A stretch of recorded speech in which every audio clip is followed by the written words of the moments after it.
Et finalement, parce qu'ils sont à la retraite, ils jouent d'amis, ils ont le chapelet, ils ont la Bible, et c'est une perte colossale pour nous. Avec ces rencontres-là, la semaine dernière avec les anciens ministres, aujourd'hui avec ces hauts référents, c'est renoué aussi avec la mémoire institutionnelle. C'est renoué avec cette volonté de capitaliser ces expériences et de les reverser dans la corbeille. Et une belle corbeille, c'est la corbeille de l'éducation. Je le rappelle souvent, l'un des ministères qui a le qualificatif national, c'est le ministère de l'Éducation. Une question importante a été posée par un des membres. Qu'est-ce qu'il faut pour éviter que ce soit encore un énième échec? Je tremble, j'ai peur effectivement de cet échec. Et la question a été très pertinente. J'ai peur des grands discours, j'ai peur de ces discours des grands intellectuels, des salons. Et pour à la fin, rien. Ça, il faut absolument le craindre. Il faut beaucoup le craindre. Combien de fois des rencontres, combien de fois des tentatives, combien d'états généraux, et in fine, très peu d'impact. Les réponses, je les ai entendues. Mon ami Diao qui dit, soyons très discrets. Je pense qu'on ne parle même pas de discrétion. Peut-être, allons-y simplement, de façon très sobre. Je comprends bien le message, il nous faut être très sobre. Mais derrière cette sobriété, ce que je comprends, il faut être très pragmatique, très concret. Et justement, ça m'amène à me poser une autre question, au comité scientifique, au comité technique, à tous les acteurs ici présents. J'ai entendu mon ami, toujours Diao, dire qu'il ne faut pas s'attendre à des résultats immédiats. Il faut peut-être attendre d'ici 5 ans, 10 ans. J'ai un problème avec ça. Parce que c'est une demande sociale. Et nous devons rassurer les populations. Il nous faut être dans le long terme, dans la prospective, mais il nous faut immédiatement donner des bonbons, donner des résultats, rassurer les populations, sinon ils vont perdre confiance au système. Et nous avons une opportunité aujourd'hui, la communauté éducative, vous et nous, les acteurs de la communauté éducative, aujourd'hui se mobilisent pour transformer. Et nous l'avons dit, et ça, il faut qu'on le réussisse. Complètement déconnecter, en fait, ce processus de refondation de l'institution que représente le ministère de l'Éducation nationale. Et ça, c'est aussi pour moi ma contribution. Une des solutions, c'est qu'il faut réussir à déconnecter ce processus de refondation du ministère de l'Éducation nationale. Et nous sommes en train de stabiliser avec les comités. Je pense que nous devons absolument réussir donc cette année. Et c'est là où j'interpelle monsieur le président du comité scientifique, chèrement, madame la présidente, et tous les acteurs. La communication interne, qu'on la renforce davantage. Et surtout réussir à rassurer les membres. Je ne veux pas qu'un membre ait le sentiment qu'il a été utilisé, entre guillemets, son image, il a participé à une réunion, et basta, c'est fini. Ce serait dommage. Il faut qu'il se sente parent et porteur, créateur ou co-créateur, en fait, de tout cela. Jusqu'à la fin, et quelqu'un l'a dit en parlant de shadowing ou en parlant de mentorat, d'image et de modèle d'exemplarité, là, nous avons un beau plateau. Et donc, jusqu'à la fin, l'image de ces hauts référents doit être absolument associée au processus. Comment? À nous de trouver les moyens de le faire. Déjà, félicitations, Monsieur le Président, en enregistrant tout, en filmant tout. J'invite l'équipe de communication à découper des petits bouts, des petits morceaux. On n'a pas besoin d'attendre. Il y a des choses extraordinaires qui ont été dites là, en les envoyant sur les réseaux. Les enfants entendent, les populations entendent, il y a une dynamique en marche. Donc, la communication. Et je demanderai aussi aux hauts référents d'aider, en fait, à un meilleur portage, en fait, de cette fondation. Nous sommes en train, ça a été une mission confiée au ministère de l'Éducation nationale, mais nous comprenons que c'est une affaire nationale. Une demande sera adressée au président de la République pour rencontrer les anciens, rencontrer les hauts référents, rencontrer aussi les membres du comité scientifique. Il faut que ce soit un entretien ou des entretiens, des échanges de très haut niveau, très structurants, très structurants. L'agriculture sans ministère de l'Éducation nationale, point de changement, point de souveraineté alimentaire, point de changement en termes d'habitude, de nutrition, etc. La santé, si on gère cette question-là à bas âge, on fait des économies. On est dans l'efficacité, dans l'efficience. L'industrie, on en a parlé, pas assez de capitaine d'industrie. C'est tout de suite, immédiatement. Et j'aime bien l'histoire qu'il me racontait une fois le professeur Appella en disant qu'il avait participé à une activité à l'international, on parlait de prospective, et le Sénégal s'y était rendu et parlait donc de son plan 2020, 2025, 2030. Donc 10 ans à peu près en termes d'horizon. Et les autres pays, quand ils parlaient donc du moyen terme, c'était 60 ans. Pour dire simplement, en termes de prospective, le moyen terme, le court terme, c'est 40 ans. Donc, nous devons aller très loin dans la réflexion. Et je vous assure, chers hauts référents, que les décideurs ont besoin de vous. Je suis membre d'un gouvernement, il y a ici d'anciens ministres, et on n'a pas toujours tous les éclairages qu'il faut. Et ces entretiens, ces échanges permettront aux autorités, aux décideurs de comprendre et d'orienter en fait pas mal de politiques publiques. Et actuellement, c'est trop en silo. On aborde la question de l'agriculture par rapport aux paysans, par rapport au Johnny Johnny. On aborde la question de l'industrie de façon en silo. Mais globalement, il n'y a que vous pour aider en fait les décideurs à voir autrement. Je voudrais vraiment insister sur cette orientation. Il ne faut pas que ce soit insurant, il ne faut pas que ce soit le ministère de l'Éducation.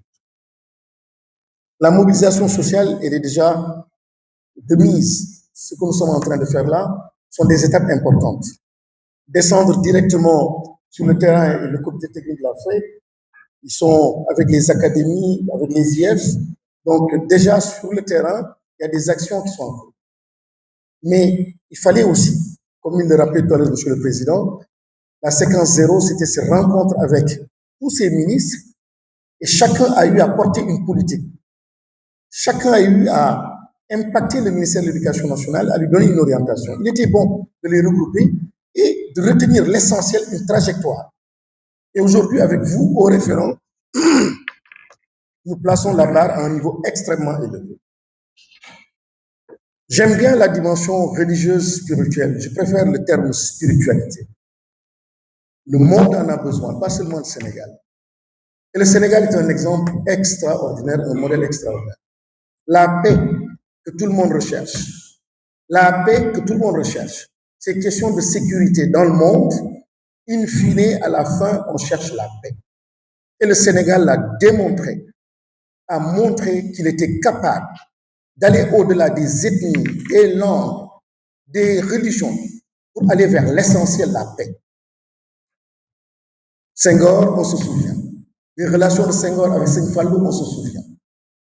On se souvient justement de la marche des Dara comme institution sociale, comment elles ont impacté et transformé. Mais on se souvient de l'ouverture, on sait tous, ce pays de teranga et de hospitalité, de respect, d'ouverture. Et c'est pour ça que la spiritualité, qui en était la sève, ça, il nous faut absolument traire de nos croyances, ce qu'il y a de plus essentiel et les reverser donc dans l'école, dans le système éducatif. Nous en avons les moyens. Et il y a des exemples aujourd'hui qui marchent très bien. Les écoles catholiques, franchement, bravo. Bravo. C'est extraordinaire. Quelqu'un l'évoquait tout à l'heure, M. Seigneur. C'est un parcours extraordinaire. Et je disais d'ailleurs à mes amis de Dara, je dis, nous avons un modèle qui peut inspirer aussi l'évolution donc des Dara. C'est la réussite donc de l'Église dans le domaine de l'éducation. Bravo. Et aujourd'hui, c'est la marche aussi de certaines écoles coraniques ou des Dara qui se modernisent, qui s'ouvrent et qui sont en train d'impacter et qui sont en train de faire des résultats extraordinaires, un raccourcissement du cycle. J'ai vu tellement de séries scientifiques, S1, S2, qui n'ont fait que 7 ans au lieu de 13 et qui sortent donc de ces cycles, de ces écoles avec le bac S. Mais ce qui est extraordinaire, c'est la tarbiya. Il y a des mots, je ne veux même pas qu'on les traduise en français. Dans notre réforme, les philosophes, les anthropologues, les sociologues ici présents, j'aimerais bien que l'on négocie certains concepts et que ce soit la singularité et la particularité sénégalaise. Quand on parle du Ubuntu en Afrique du Sud, ça veut dire quelque chose qu'on ne peut pas expliquer et qu'il ne faut même pas traduire. La tarbiya, bien sûr, c'est un mot arabe, mais chez nous, ça veut dire beaucoup de choses. C'est l'éthique, c'est l'intégrité, c'est l'âme, c'est tout ce que le juriste tout à l'heure évoquait. Et la grande question de l'IA, l'intelligence artificielle, je disais d'ailleurs à mes collaborateurs, j'aimerais bien une grande rencontre, un grand sommet, IA et tarbiya. Parce que la problématique, c'est la question de l'éthique. Et nous avons une réponse. Nous avons une réponse. Serigne Saliou Mbacké, quand il s'engageait dans l'éducation, mais c'était en mettant en avant aussi la dimension tarbiya. Aujourd'hui, nos universités, nos business schools, cette dimension tarbiya, mais si vous ne la mettez pas en avant, vous passez à côté. C'est le savoir, mais c'est le savoir-faire, c'est l'éducation de soi, c'est la maîtrise de soi, etc. Et c'est ça le tarbiya. Et dans l'Église, le pape qui parle, n'est-ce pas, de l'éducation intégrale. En parlant d'éducation intégrale dans l'Église, lorsque le pape l'évoque, il parle de l'âme, il parle du corps, il parle de l'intellect. Donc, encore une fois, nous avons là une occasion extraordinaire de décomplexer et de mettre dans la corbeille, en fait, ces convictions profondes qui façonnent et qui doivent façonner donc le système éducatif. La communication externe, j'invite aussi les référents. Un Souleymane Bachir, quand il parle à l'étranger, à l'international, il est écouté. S'il vous plaît, soyez notre influenceur. Soyez notre influenceur. Chers co-références, soyez tous des influenceurs pour amener les parents, amener les acteurs de la communauté éducative à comprendre l'importance de cette information. Et la déconnecter encore une fois de l'institution, mais que tous s'accrochent à cette opportunité que le Sénégal a de transformer son système éducatif. Donc les quick wins, il nous faut des quick wins. J'aime bien le concept de mon ami Amadou qui parle de SOS Note. Je disais à mes collaborateurs d'ailleurs que souvent, c'est au cours des discussions que je retiens les slogans. Ça, c'est un beau slogan, je crois qu'il n'y a rien à changer. Peut-être on va dire, pas dire maths, mais recherche, je ne sais pas, STEM pour élargir. Mais il y a une urgence. Ok, on va débattre. Mais il y a urgence et la rentrée prochaine à avoir ou à orienter. Je pense qu'il ne faut pas être statique. On ne peut pas attendre 10 ans. On sait que ça ne va pas. Qu'est-ce qu'il faut faire pour motiver certains? Aller repêcher certains, donc des séries. J'aime bien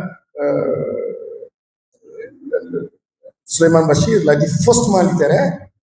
J'aime bien cela. Et repêcher donc certains candidats pour les orienter, les motiver, les encadrer, que ce soit en fait un encadrement bien spécial. Au lieu de 4 pour la Gueye, qu'on puisse passer de 4 à peut-être une classe au moins, de 20 à 25, ainsi de suite. Je pense qu'il faut, en urgence et rapidement, voilà, des quick wins. Donc ça, c'est un cas. Et d'autres cas, je pense qu'ensemble, avec l'aide du comité scientifique, du comité technique, nous pouvons peut-être retenir un certain nombre de résultats à atteindre très rapidement. Monsieur le Président du comité scientifique, nous l'avions demandé aussi au ministre. Je pense qu'il est bon de reformuler ici la même demande à l'endroit des hauts référents. C'est de nous aider à faire l'énoncé de la vision, oui, de notre vision, de la vision de l'information. En une phrase, que l'on dise vers quoi nous devons aller. Quelqu'un disait l'autre fois, nous voulons une refondation africaine, c'est un exemple. Nous voulons une refondation pour l'industrie, c'est aussi une orientation. Une refondation pour, mais je pense qu'il nous faut absolument nous entendre sur une formulation bien précise, on s'entende sur la vision donc de cette refondation. Et je pense que ce serait peut-être le début de beaucoup de choses. Et peut-être la prochaine fois, le président aura l'occasion aussi de vous présenter le cadre d'orientation curriculaire qui pourrait aussi être enrichi donc, de ces éléments.